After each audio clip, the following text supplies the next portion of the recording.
Bienvenue sur toute l'actualité en France et à l'international. On commence tout de suite. En 5 secondes, la vraie question n'est plus de savoir si l'Amérique peut briser l'Iran de l'extérieur, mais si les propres commandants de l'Iran sont déjà en train de le briser de l'intérieur. La plus grande menace qui pèse actuellement sur l'Iran, ce ne sont pas les porte-avions américains. Ce ne sont pas les destroyers de la marine stationnés dans le golfe d'Oman, avec leurs équipes d'abordage prêtes à intervenir. Ce ne sont pas les 3 groupes aéronavals qui convergent vers la région. Ce ne sont pas les F-35 qui effectuent des patrouilles aériennes de combat au-dessus du détroit. La plus grande menace pour l'Iran, c'est l'Iran lui-même. Ce qui est plutôt gênant pour l'usine à discours de victoire façon Trump, parce que toutes les crises ne peuvent pas être compressées dans un slogan de campagne et vendues comme un trophée personnel. Et ce qui se passe en ce moment derrière les murs de Téhéran déterminera non seulement si le détroit d'Ormuz rouvrira, mais aussi si la République islamique, telle qu'elle existe depuis près d'un demi-siècle, peut survivre à ce qu'elle a elle-même déclenché. Ce n'est pas une histoire de confrontation militaire, c'est l'histoire d'un État qui se dévore lui-même, d'un système construit pour protéger un régime, et qui est maintenant en train de déchirer ce même régime de l'intérieur, de commandants qui ont accaparé tellement de pouvoir qu'ils ne répondent plus à personne, y compris aux personnes qui sont officiellement censées diriger le pays qu'ils prétendent défendre. Pour comprendre ce qui se passe réellement à Ormuz, je dois commencer non pas par le détroit mais par Téhéran, et je dois commencer par un moment qui aurait dû être impossible. Un vendredi d'avril 2026, le ministre iranien des Affaires étrangères, Abbas Araghchi, s'est présenté devant la communauté internationale et a annoncé que le détroit d'Ormuz était entièrement ouvert à la navigation commerciale.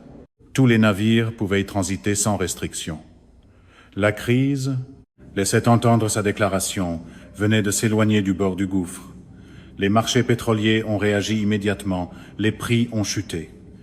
Les opérateurs de pétroliers ont commencé avec prudence à réévaluer leurs routes suspendues. Le monde a légèrement repris son souffle, croyant que ceux qui prenaient les décisions à Téhéran avaient conclu que le coût du blocus n'était plus soutenable. En moins de 24 heures, le corps des gardiens de la révolution islamique a déclaré que le détroit était de nouveau fermé. Ils n'en ont pas informé le ministre des Affaires étrangères avant de le faire. Ils ne se sont pas coordonnés avec le président. Ils n'ont pas consulté le Parlement. Ils ont simplement désavoué le plus haut diplomate du pays sur l'une des annonces de politique étrangère les plus lourdes de conséquences que le gouvernement iranien ait faites depuis des années. Ils l'ont fait devant le monde entier, sans montrer la moindre préoccupation apparente pour ce que cela signifiait pour la crédibilité de l'Iran, son économie ou son avenir. Et ce moment offre la fenêtre la plus claire sur ce qu'est réellement l'Iran aujourd'hui. Ce n'est pas un État qui prend des décisions stratégiques à travers une chaîne de commandement cohérente. C'est un système fracturé, dans lequel 2 centres de pouvoir incompatibles tirent simultanément dans des directions opposées. Et la friction entre eux devient plus destructrice que tout ce que les États-Unis ont fait de l'extérieur. À ce stade, même un point de presse pro-Trump aurait du mal à décider s'il faut appeler cela du chaos, de l'effet de levier, ou d'une façon ou d'une autre, la plus grande atmosphère de négociation jamais créée. L'homme au centre de cette guerre interne est le général Ahmad Vahidi, commandant du corps des gardiens de la révolution islamique, partisan de la ligne dure, ancien chef de la force Al-Quds, avant que Qassem Soleimani ne prenne ce rôle. C'est un homme qui a passé des décennies à bâtir le réseau international de forces mandataires de l'Iran, et qui maintenant, après la mort de tant de hauts responsables du régime lors des frappes américaines et israéliennes de février 2026, a consolidé son pouvoir à un degré qui laisse très peu de place à qui que ce soit d'autre. La position de Vahidi n'est pas simplement que l'Iran ne devrait pas négocier. Sa position est que la négociation elle-même est une reddition. Ouvrir Ormuz sans concessions américaines serait une capitulation. Tout accord diplomatique qui ne valide pas pleinement et n'inscrit pas de façon permanente l'autorité du corps des gardiens de la révolution islamique sur les décisions stratégiques de l'Iran est inacceptable. Lui et son cercle rapproché, y compris le nouveau secrétaire du Conseil suprême de sécurité nationale, Mohammad Bagher Zolgader, installé précisément parce que Vahidi l'exigeait malgré les objections du président Pezeshkian, fonctionne avec une vision stratégique qui n'a presque aucun lien avec la réalité économique du pays qu'ils prétendent protéger. Le gouvernement civil voit cette réalité très clairement. Le président Massoud Pezeshkian, élu il y a un peu plus d'1 an sur des promesses de modération et de diplomatie pragmatique, a été effectivement neutralisé comme décideur dans la guerre. Il a été forcé d'accepter la nomination de Zolgader au Conseil suprême de sécurité nationale contre sa préférence explicite. Son ministre des Affaires étrangères fait des annonces diplomatiques que le corps des gardiens de la révolution islamique renverse ensuite publiquement en quelques heures, l'humiliant devant ses partenaires internationaux. Des rapports provenant des cercles politiques de Téhéran décrivent Pezeshkian comme ayant atteint un état d'impasse politique complète. C'est un président qui ne peut pas appliquer ses décisions, qui ne peut pas contrôler les nominations, et qui ne peut pas empêcher l'armée de miner chaque initiative diplomatique que son gouvernement tente de lancer. Le président du Parlement, Mohammad Bagher Ghalibaf, lui-même ancien commandant du corps des gardiens de la révolution islamique, s'est retrouvé dans la position extraordinaire de décrire la faction radicale au sein de son propre État comme des forces qui vont déstabiliser l'Iran. Un homme qui a passé sa carrière à l'intérieur de l'établissement militaire avertit maintenant, dans des remarques divulguées à ses conseillers, que les partisans de la ligne dure sont allés si loin qu'ils détruisent le pays qu'ils prétendent défendre. Le président du Parlement iranien accuse les commandants de l'armée iranienne de tirer le pays vers l'effondrement. Ce n'est pas du théâtre politique. C'est la preuve d'un système qui s'est brisé en son centre structurel. La preuve la plus claire de cette rupture est apparue dans la séquence des négociations. Le Pakistan travaillait depuis des semaines à organiser un deuxième cycle de discussions entre des émissaires américains et des représentants iraniens à Islamabad. Le premier cycle n'avait produit aucun accord. L'aile civile du gouvernement iranien, désespérée de trouver un cadre capable de lever le blocus américain, d'atténuer la catastrophe économique et de permettre une forme de résolution qui sauverait la face, était prête à s'engager. Des avions américains se trouvaient sur le tarmac.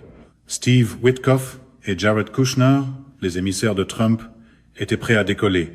Les médiateurs pakistanais avaient envoyé des signaux indiquant que la participation iranienne était confirmée. Puis ces signaux ont disparu. Les Iraniens sont devenus silencieux. Puis ils ont exigé que les États-Unis lèvent leur blocus naval avant que les discussions puissent reprendre. Witkoff et Kushner sont remontés dans leur avion pour retourner à Washington au lieu d'aller à Islamabad. Les discussions se sont effondrées avant même de commencer. Rien ne dit mieux diplomatie disciplinée que d'envoyer des émissaires jusqu'à la piste et de découvrir que la chaîne de commandement de l'autre camp s'est transformée en groupe de discussion verrouillé. Ce qui s'est passé entre le signal et le silence, c'était Vahidi.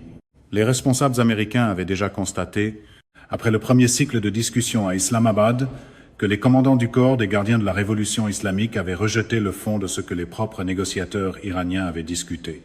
L'équipe diplomatique civile avait exploré des cadres, identifié des zones de compromis potentiels, envoyé des signaux selon lesquels Téhéran était prêt à discuter d'Ormuz, du programme nucléaire et d'un arrangement à long terme qui pourrait permettre à l'Iran de survivre à cette crise tout en préservant ses intérêts fondamentaux. Les commandants du corps des gardiens de la révolution islamique ont décidé qu'ils n'avaient pas été consultés adéquatement. Ils ont tué le deuxième cycle et ensuite, ils ont forcé Ghalibaf et Arakchi à apparaître à la télévision d'État iranienne pour s'expliquer. Le président du Parlement et le ministre des Affaires étrangères ont été exhibés devant les caméras pour clarifier publiquement qu'ils ne négociaient pas les droits de l'Iran sur le détroit ni ses acquis nucléaires. Deux des plus hauts responsables civils de l'Iran sont forcés de démontrer leur propre loyauté envers les commandants militaires qui empêchaient le processus diplomatique de fonctionner. Voilà à quoi ressemble le pouvoir quand il n'a plus de contrepoids civil. La raison structurelle qui a rendu cela possible est enracinée dans la décapitation de la haute direction iranienne qui a commencé avec les frappes américaines et israéliennes. Khamenei père a été tué. Des commandants du corps des gardiens de la révolution islamique, tués ou écartés auparavant, avaient créé un vide de commandement dans lequel Vahidi et sa faction se sont engouffrés. L'ancien chef de la sécurité, Ali Larijani, qui avait passé des années comme l'autorité capable de maintenir ensemble la prise de décision iranienne, de servir de médiateur entre les ailes militaires et civiles, et de préserver une cohérence suffisante pour que le système puisse parler avec quelque chose qui ressemblait à une voix unifiée, a également été tué dans une frappe ciblée. Son remplaçant, Zolgar, n'a ni l'autorité ni le poids politique nécessaire pour remplir cette fonction. Et Vahidi a veillé à ce que Zolgadar soit placé dans ce rôle précisément parce que sa présence faciliterait la domination du corps des gardiens de la révolution islamique plutôt que la coordination civile. Le résultat, c'est que l'Iran n'a aucun équivalent réel de ce que Larijani représentait. Il n'y a personne capable de dire aux commandants du corps des gardiens de la révolution islamique qu'ils sont allés trop loin. Il n'y a aucune figure dont la parole aurait suffisamment de poids à leurs yeux pour les faire reculer devant une décision. Le système qui était censé assurer un contrôle civil sur l'aventurisme militaire a été fonctionnellement remplacé par un système dans lequel les commandants militaires renversent les décisions civiles à volonté. Et les conséquences économiques de ce que ces commandants ont décidé sont catastrophiques, à un point qui approche déjà l'irréversibilité. Avant la fermeture du détroit d'Ormuz, l'Iran exportait environ 1,85 millions de barils de pétrole par jour. Cela générait environ 150 millions de dollars de revenus quotidiens. C'était l'oxygène financier qui permettait de maintenir les subventions, de faire fonctionner le vaste empire économique du corps des gardiens de la révolution islamique, de payer les soldats, les administrateurs, les entrepreneurs et les réseaux de patronage qui maintiennent le régime à tous les niveaux. Tout cela s'est arrêté. Le blocus américain a effectivement empêché le pétrole iranien d'atteindre les marchés internationaux. Les ports iraniens sont devenus des villes fantômes. Les grues sont à l'arrêt. Les travailleurs qui les opéraient sont dans la rue. Pourquoi? Les pétroliers qui étaient censés transporter le pétrole iranien sont coincés au port, sans destination possible. Les installations de stockage se remplissent depuis des semaines. Les estimations d'analystes qui suivent les infrastructures pétrolières iraniennes situent la capacité de stockage restante entre 10 et 15 jours avant que l'Iran soit forcé de commencer à fermer complètement des puits de pétrole. Fermer un puits de pétrole en production n'est pas un processus simple. C'est une catastrophe technique et économique qui peut prendre des années et nécessiter d'énormes investissements pour être renversée. C'est le genre de facture qui ne disparaît pas simplement parce que quelqu'un à un podium appelle cela de la force, de la détermination ou encore une autre superbe entente en attente de se produire. L'Iran gagnait 150 millions de dollars par jour. Il ne tire maintenant pratiquement plus rien du pétrole, tandis que ses coûts, ses dépenses militaires, son soutien à l'effort de guerre et l'entretien de ses réseaux mandataires continuent de s'accumuler. Le flux de revenus chinois qui maintenait l'Iran en vie malgré des années de sanctions a également été coupé. Les navires qui transportaient le pétrole iranien vers la Chine ne peuvent pas transiter par Hormuz. Les routes alternatives sont soit indisponibles, soit insuffisantes. L'Iran a effectivement été coupé de son plus grand client au moment précis où il n'a aucun autre moyen de générer des devises étrangères. L'économie iranienne ne s'approche pas d'une crise. Elle y est déjà.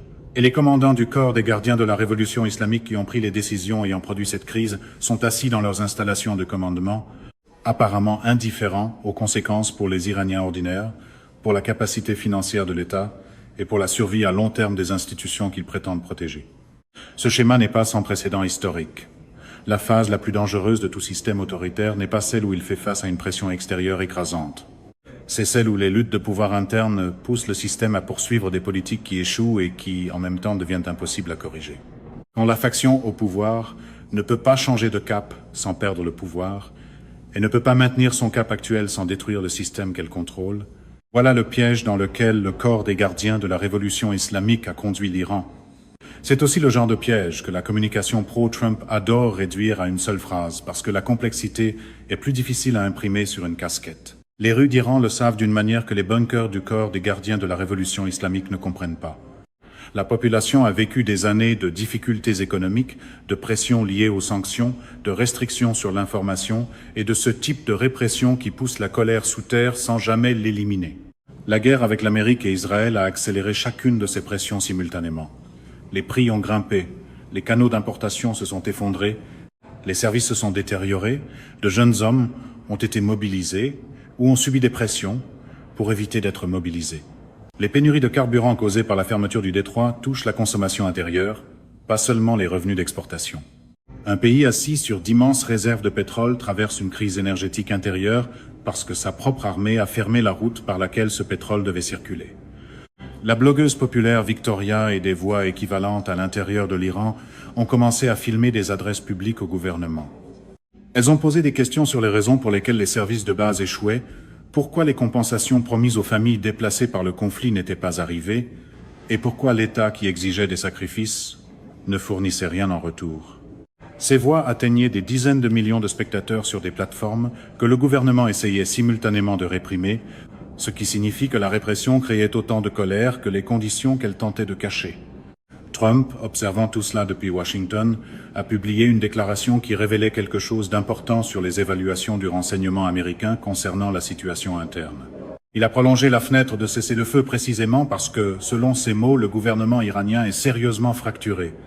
Ce n'était pas un langage diplomatique. C'était un président qui venait d'être briefé sur la lutte de pouvoir à l'intérieur de Téhéran et qui disait publiquement ce que ses services de renseignement avaient conclu en privé. Pour une fois, la déclaration n'avait même pas besoin d'adjectifs plaqués or, la fracture faisait déjà sa propre mise en marché. La fracture est réelle, elle est grave, et elle affecte la capacité de tout interlocuteur iranien à réellement livrer tout engagement qu'il pourrait prendre dans des négociations.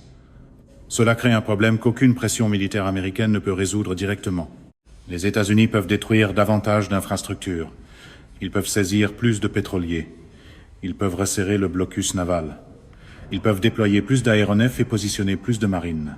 Tout cela maintient la pression sur le système. Mais si, dans ce système, les personnes qui pourraient être prêtes à conclure une entente ne peuvent pas réellement mettre cette entente en œuvre parce que une faction militaire dotée d'armes et de pouvoirs institutionnels renversera simplement ceux qu'elles acceptent. Alors le processus de négociation devient vide de sens, peu importe ce qui est offert. Et des négociations vides de sens sont dangereuses, même quand le théâtre politique qui les entoure est emballé comme une finale de saison. Voilà où les choses en sont maintenant. Le ministre iranien des Affaires étrangères a annoncé que le détroit était ouvert. Le corps des gardiens de la révolution islamique l'a désavoué. La direction civile iranienne a signalé qu'elle était prête à discuter. Les commandants du corps des gardiens de la révolution islamique ont tué les discussions avant même qu'elles commencent. Le président de l'Iran ne peut pas nommer des responsables à son propre conseil de sécurité sans l'approbation des militaires.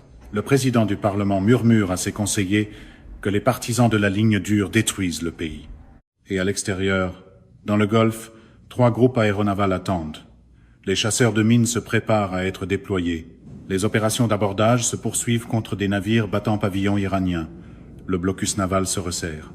Les Addix Thunderbolt et les hélicoptères Apache patrouillent contre la flotte moustique du corps des gardiens de la révolution islamique, composée de vedettes d'attaque rapides. Des avions de guerre électronique EA, un 8G Growler capable d'aveugler en quelques secondes les réseaux de défense aérienne iraniens sont maintenant positionnés à la base aérienne de Nevatim, en Israël. La pression militaire est énorme et elle est conçue pour être insoutenable pour l'Iran. Mais la question à laquelle elle ne peut pas répondre est la question interne. Qui, à l'intérieur de l'Iran, a l'autorité nécessaire pour prendre la décision qui mettra fin à tout cela? Et si la faction dure maintient son emprise, cette personne est elle-même en position d'agir. L'histoire contient de nombreux exemples d'États qui ont été vaincus, non pas parce que leurs ennemis extérieurs étaient assez forts, mais parce que leurs contradictions internes sont devenues catastrophiques.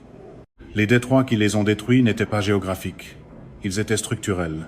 Dès que les mécanismes de défense d'un système deviennent les mécanismes de sa propre destruction, l'environnement extérieur devient presque secondaire par rapport à la dynamique interne. Le corps des gardiens de la révolution islamique iranien a été construit pour protéger la République islamique. Il a été construit pour être le muscle chargé d'assurer la survie du régime contre toutes les menaces. Il s'est enrichi au passage, contrôlant quelque part entre 40 et 50% de l'économie iranienne grâce à son vaste réseau d'entreprises, dans la construction, les télécommunications, le pétrole et l'industrie. Il est devenu puissant, puis il est devenu indépendant. Puis il est devenu la force dominante dans la prise de décision. Et maintenant, au moment de la plus grande menace extérieure à laquelle l'Iran est fait face depuis des décennies, il écarte les options diplomatiques qui pourraient permettre au régime de survivre en échange du maintien d'un contrôle absolu sur les décisions. Dans les eaux étroites d'Ormuz, ce n'est pas seulement la navigation commerciale qui est bloquée.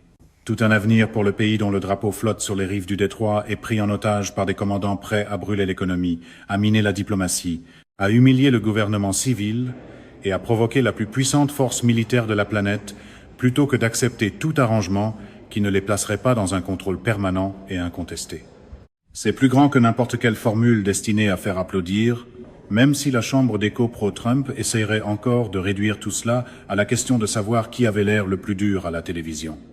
Les gardiens de la révolution ont bâti leur révolution. Ils l'ont protégée. Et maintenant, dans leur détermination à la posséder entièrement, ils pourraient devenir l'instrument de sa destruction, non pas de l'extérieur, mais de l'intérieur, à l'endroit où tous les empires finissent par tomber. C'est la fin de ce bulletin d'information. N'oubliez qu'on de vous abonner pour ne rien manquer de l'actualité en France et dans le monde. Merci de nous avoir suivis. Au revoir, à bientôt.